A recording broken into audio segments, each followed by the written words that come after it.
Olá, galerinha do sétimo ano, tudo bem? Bem, pessoal, hoje nós iremos dar continuidade ao nosso capítulo, né? Temos exercícios para corrigir, então vamos começar. Deixa eu apresentar aqui o livro. Compartilhar com vocês a tela do livro. Já já ele vai aparecer aqui.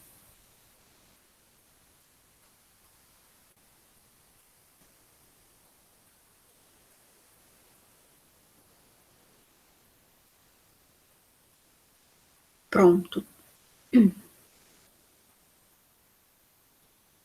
Prontinho. Bem, esse foi o exercício, né, da página 297. Vamos começar a nossa aula com a correção dele, ok?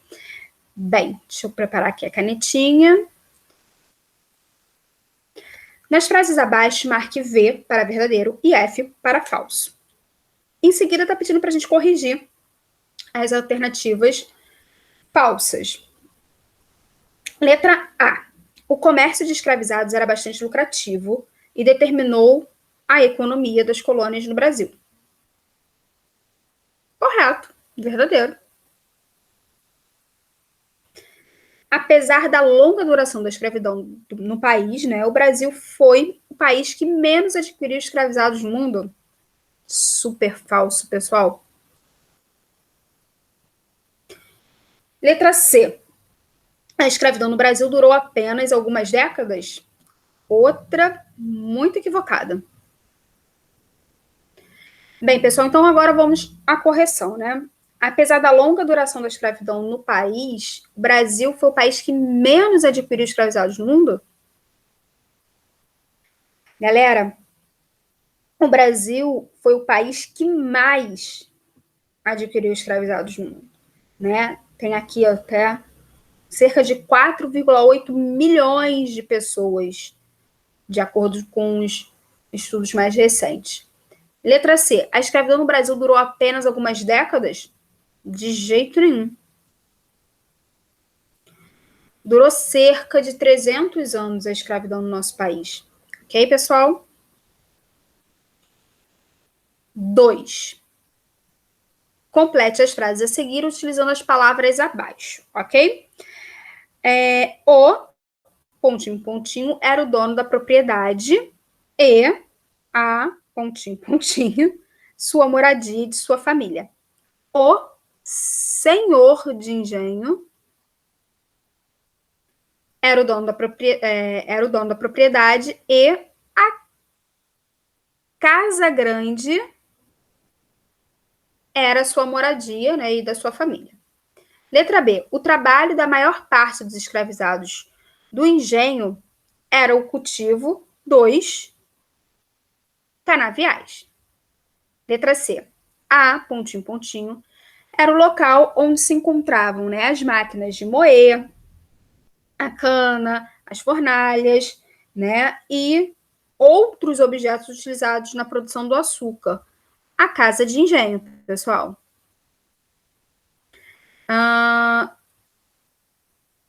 Letra D. O lugar de abrigo dos escravizados era chamado senzala.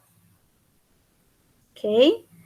Onde não havia janelas nem móveis, né? E por último, na pontinho eram celebradas missas festivas, né? Na capela. Bem, 3. O que foram as batalhas? O que foram as batalhas dos Guararapes, né? E quais foram as principais consequências desse conflito? Bem, pessoal, a Batalha dos Guararapes é um conflito, né? Que vai durar ali entre 1648 e 1649. Vai acontecer no Nordeste, entre tropas luso-brasileiras e os holandeses, né?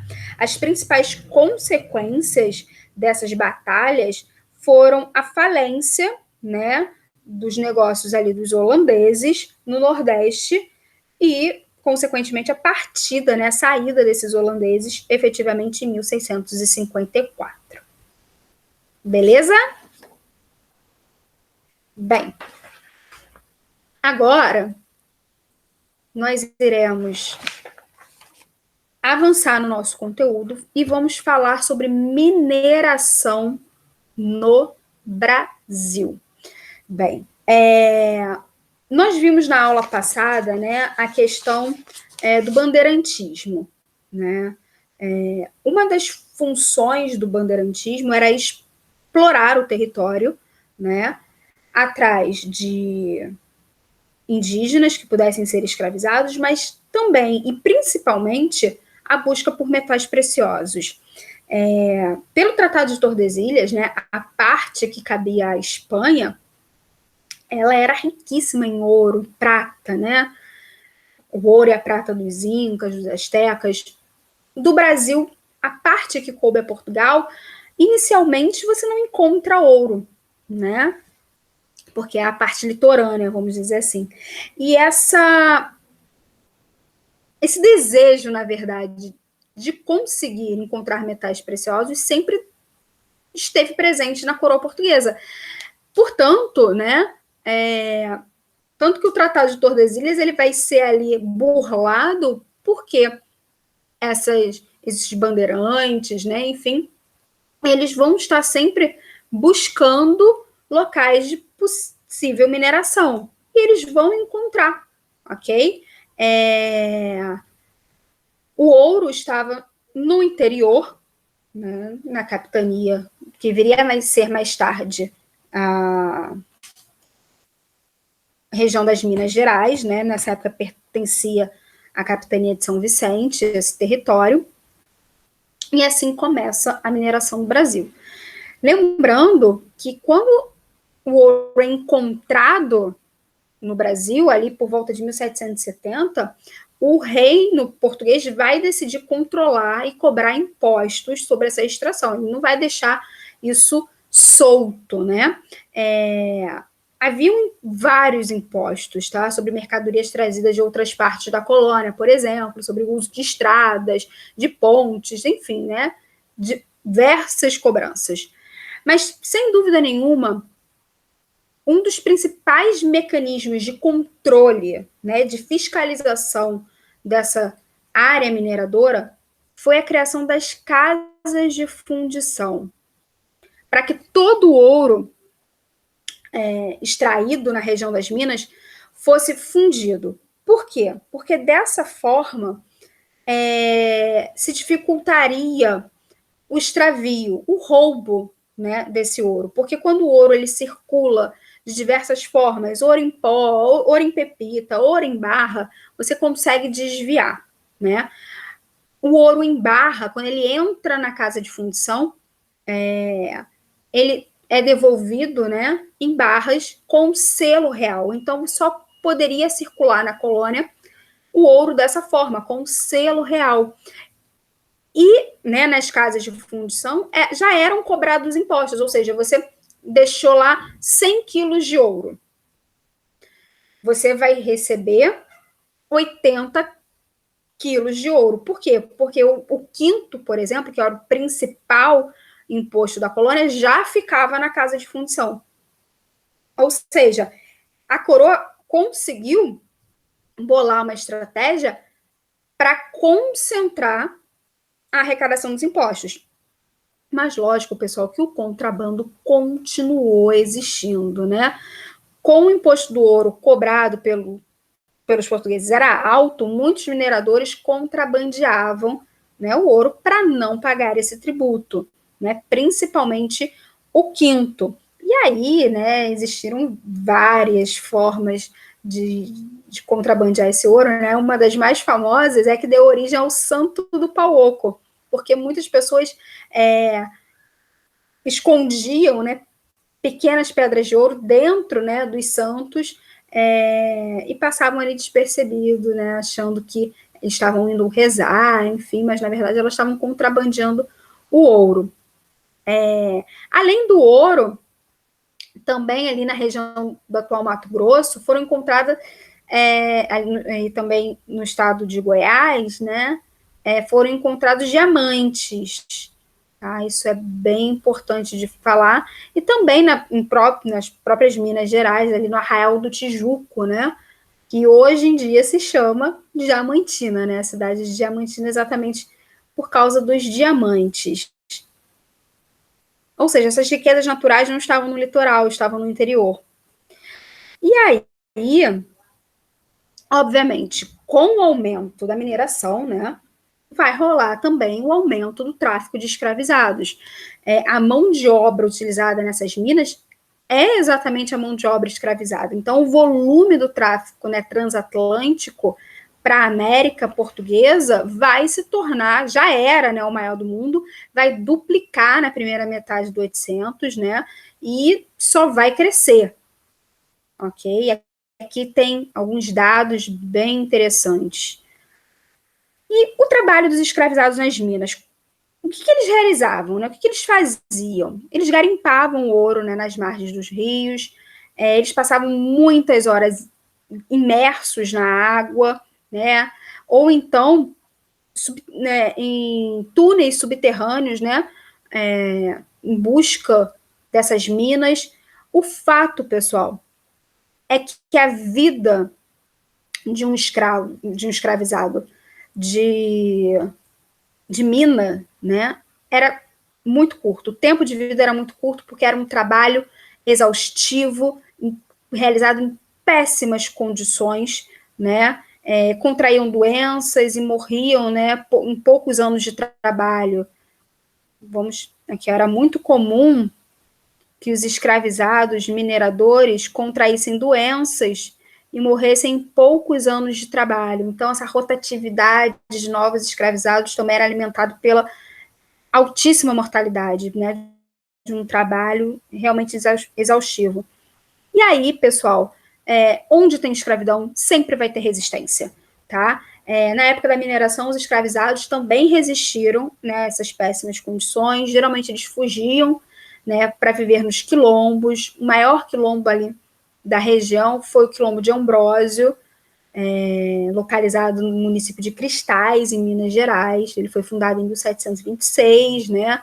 Ele vai resistir a ataques do governo por cerca de 20 anos, mas será destruído em 1746. Bem, vamos dar continuidade. Esse é um ponto bastante interessante, né? Tropeiros e monçoeiros. Com o anúncio das minas, né, houve um boom populacional naquela região. As pessoas, quando ouviram a notícia do ouro, elas correram para a região ali das minas, né? E elas estavam cegamente na busca por ouro. Só que essa galera precisava comer, se vestir, ter ferramentas para o trabalho, né? E tudo isso tinha ficado de lado. Então, a região das minas ela vai passar por algumas ondas de fome, porque ninguém está preocupado em plantar, eles querem achar o ouro. Nesse contexto de desabastecimento, vão surgir, né, a figura de algumas pessoas importantes, como tropeiros e monçoeiros. Eles vão passar a ser, né, os responsáveis pelo abastecimento das regiões mineradoras, e eram conhecidos, né, como tropeiros e monçoeiros. Essas pessoas vão ser responsáveis, muitas vezes, pelas maiores fortunas da região das minas, por um motivo muito simples: eles vendiam muito caro esse alimento, essas ferramentas, e as pessoas tinham que pagar, né? Então, muitas vezes, os mineradores achavam o ouro, mas acabavam entregando boa parte, né, exatamente para esses comerciantes. Então, as grandes fortunas da região mineradora, muitas vezes, pertenciam não a mineradores, né, mas a comerciantes. Bem, os tropeiros eram negociantes que conduziam tropas de mulas, né, carregadas de mercadorias. Essas mulas eram compradas de criadores do Rio Grande do Sul e usadas ali para transportar para as regiões de mineração, né? Esses comerciantes percorriam um caminho que partia de Vaimão, no Rio Grande do Sul, em direção a Sorocaba, em São Paulo, né? O interessante disso, pessoal, aqui ó, tem eles chamam aqui dessas tropas, né? O ponto interessante é que várias cidadezinhas foram se formando no caminho desses tropeiros, porque eles precisavam parar para poder alimentar as mulas, para poder descansar. Então, várias estalagens, pequenas pousadas, vamos dizer assim, né?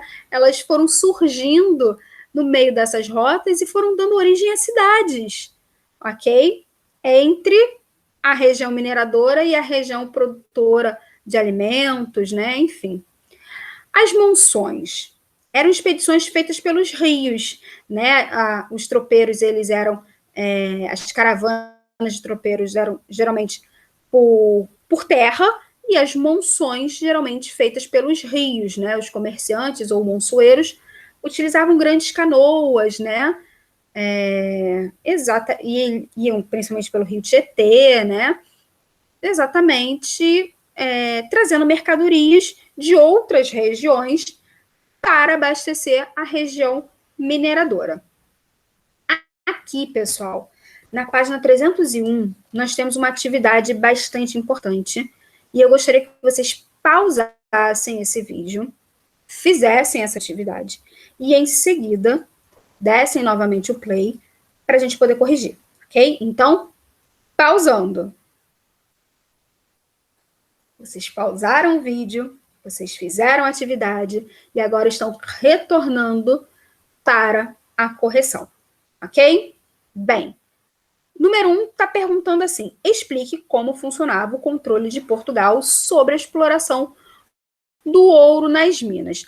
A principal forma de controlar, né, o ouro das minas foi a criação das casas de fundição, onde o ouro passou a ter a obrigatoriedade, né, passou a ser obrigatório a circulação do ouro apenas em barra, feita, né, na casa de fundição, onde ali já eram cobrados impostos, principalmente o quinto, que era a extração de 20% de todo o ouro que chegava, ok? Número 2, marque um X na alternativa correta, pessoal. E a alternativa correta, deixa eu pegar a canetinha aqui, é a letra B, ok? Muitos contrabandos aconteciam por causa dos altos impostos cobrados pelo governo português na exploração do ouro, ok? 3. Escreva um pequeno texto nas linhas a seguir usando as palavras abaixo. Bem, cada um escreveu o seu texto, esse é pessoal, ok? Utilizando as palavras tráfico, escravizados, doença e resistência. 4. Ligue os quadros, né? Eles se relacionam. Então, monções, expedições fluviais realizadas com canoas, ok? Tropeiros, comerciantes que levavam mercadorias no lombo de mulas para abastecer as regiões de mineração. E batelões, tipo de canoa, né, utilizada nas expedições fluviais. Bem, pessoal, agora, dando continuidade ao nosso conteúdo,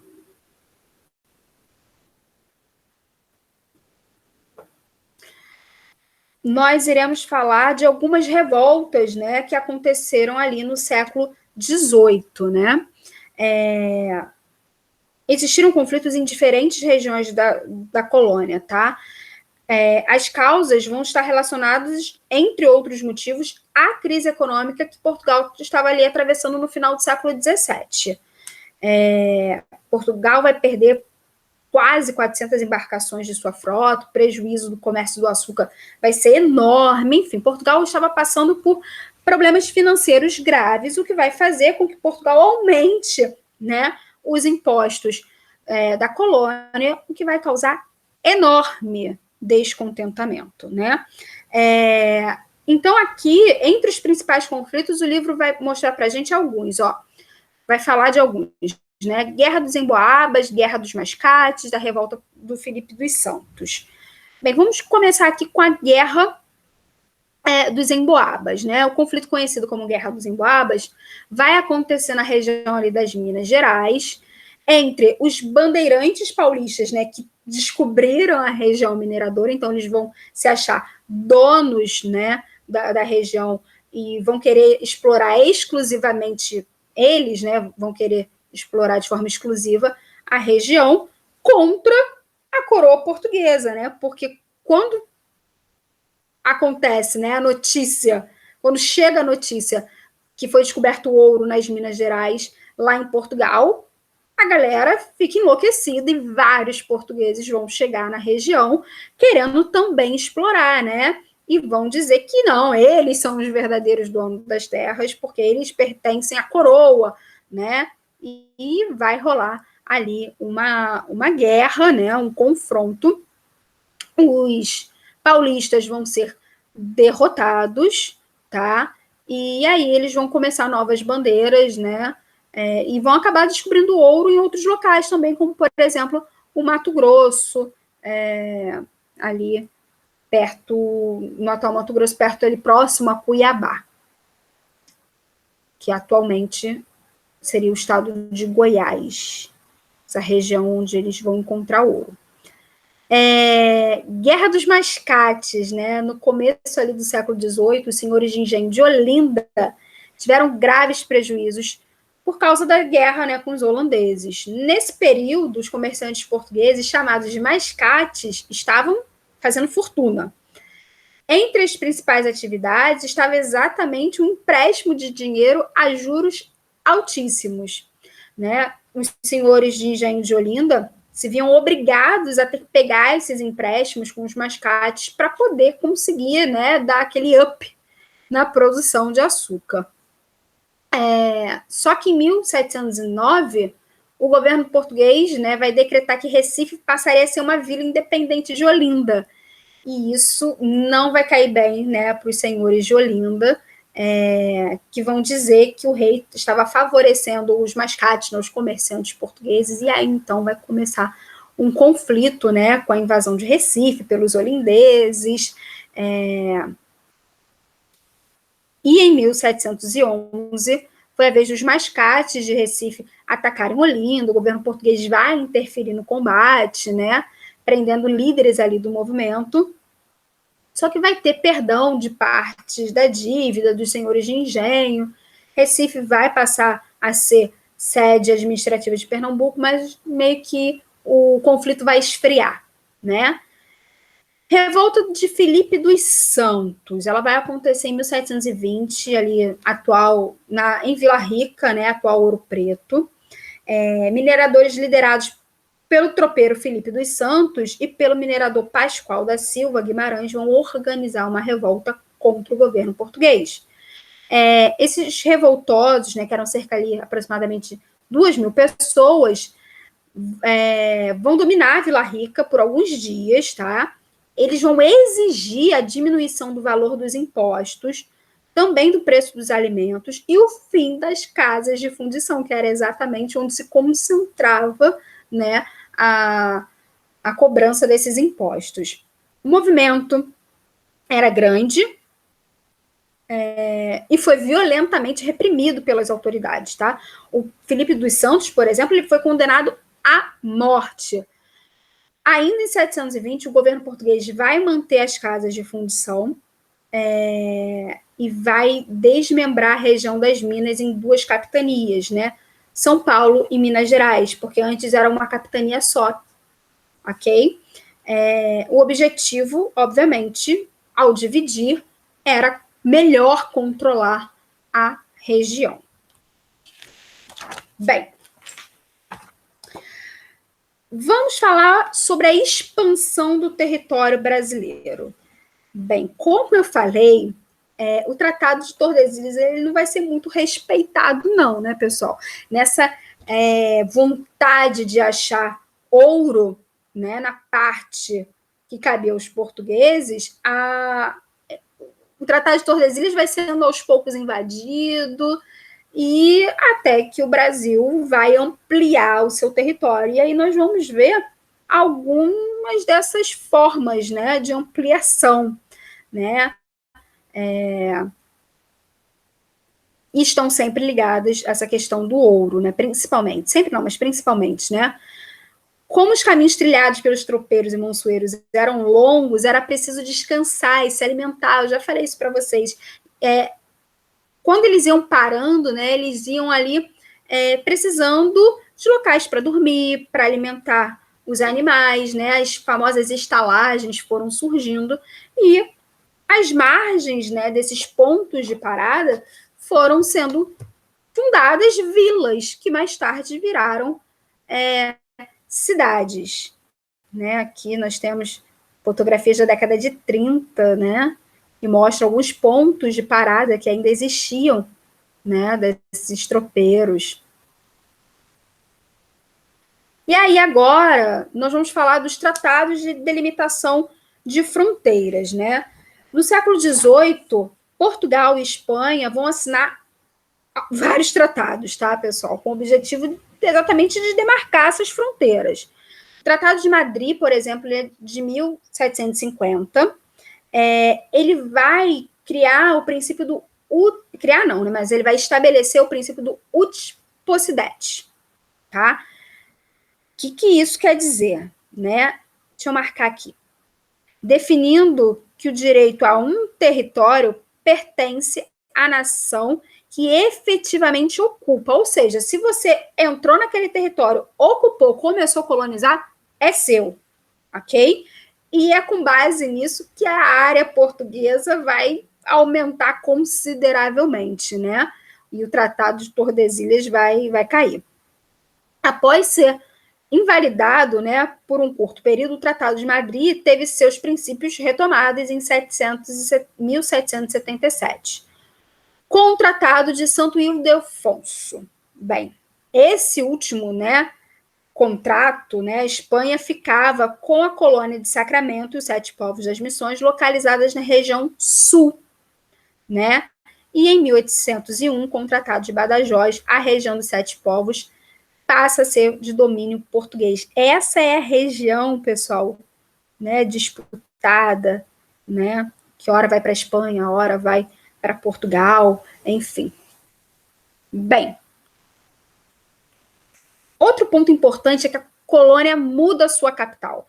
Nós temos que lembrar que quando os portugueses chegaram aqui no Brasil, a capital vai se estabelecer em Salvador, ok? Quando o ouro é encontrado nas minas, Salvador está muito distante. E Portugal precisava fiscalizar de perto, porque senão o contrabando, que já era enorme, iria, enfim, né, explodir. Visando, então, um melhor controle, né, por motivos estratégicos, a capital sai, né, de Salvador e vem para o Rio de Janeiro. Por quê o Rio de Janeiro? Por causa, principalmente, do porto, ok? Então, aqui, ó, o que a gente pode grifar aqui, ó? O objetivo dos portugueses com a mudança da capital era controlar melhor a produção, o transporte e a cobrança de impostos sobre o ouro brasileiro. Bem, galera, dando continuidade, vamos falar um pouquinho sobre a economia da colônia. Tá? Bem, mesmo no auge da mineração, né, lógico que essa não era a única atividade econômica do Brasil, né? Como eu falei, essas pessoas da própria área mineradora precisavam comer, se vestir, ter ferramentas, e isso tudo vinha, né, de outras partes do Brasil para abastecer a região das minas. Então, o ouro podia estar concentrado aqui na região das minas, mas outras áreas também se desenvolveram para poder exatamente sustentar a região mineradora, né? Então, aqui nós temos uma legenda bastante interessante que mostra outros pontos, né? Nessa região verde aqui, por exemplo, vai continuar, né, a extração de madeira, né? Nessa área aqui mais amarelada, era uma área que ainda não era explorada pelos colonizadores. Cana-de-açúcar aqui vai continuar, né? A mineração no interior, pecuária nessas áreas aqui, né? Mais avermelhadas, e por aí vai. Bem, na página 307 e 308, nós temos os trabalhos finais do capítulo. Novamente, eu vou pedir que vocês pausem esse vídeo, que vocês façam essas atividades e, em seguida, retomem o vídeo para a correção. Ok? Então, pausando. Beleza, galerinha? Vocês pausaram o vídeo, fizeram a atividade e agora iremos corrigir. Ok? Bem, tá pedindo aqui para a gente fazer um quadro, né? Deixa eu diminuir para o quadro poder ficar todo numa página só. E eu vou lendo aqui pelo livro porque me facilita.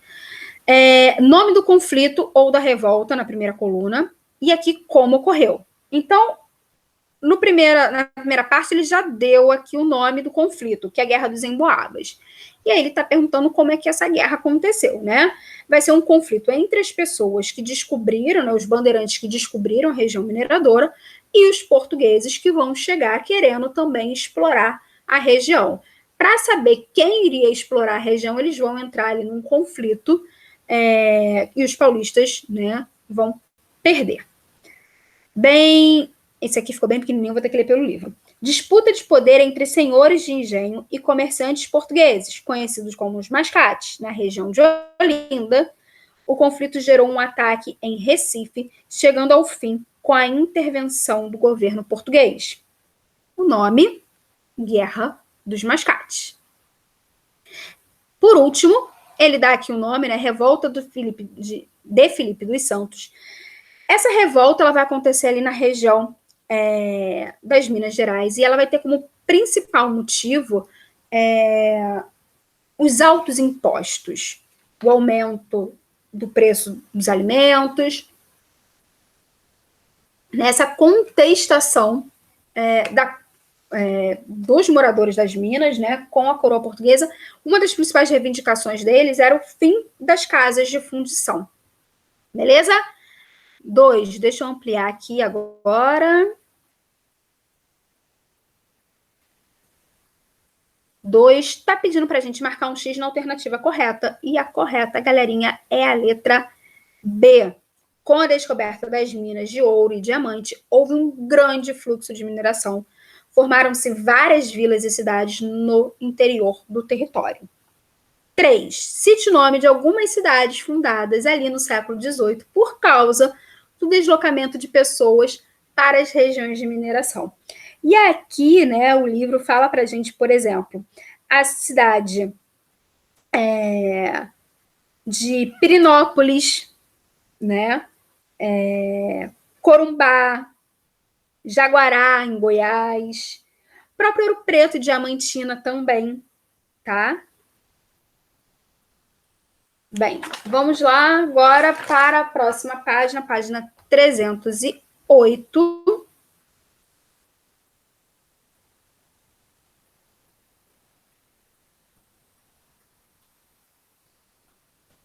Só um minutinho, passei demais. Número 4. Quais vantagens teria o governo português com a transferência da capital de Salvador para o Rio de Janeiro? Gente, a principal vantagem, sem dúvida nenhuma, é o maior controle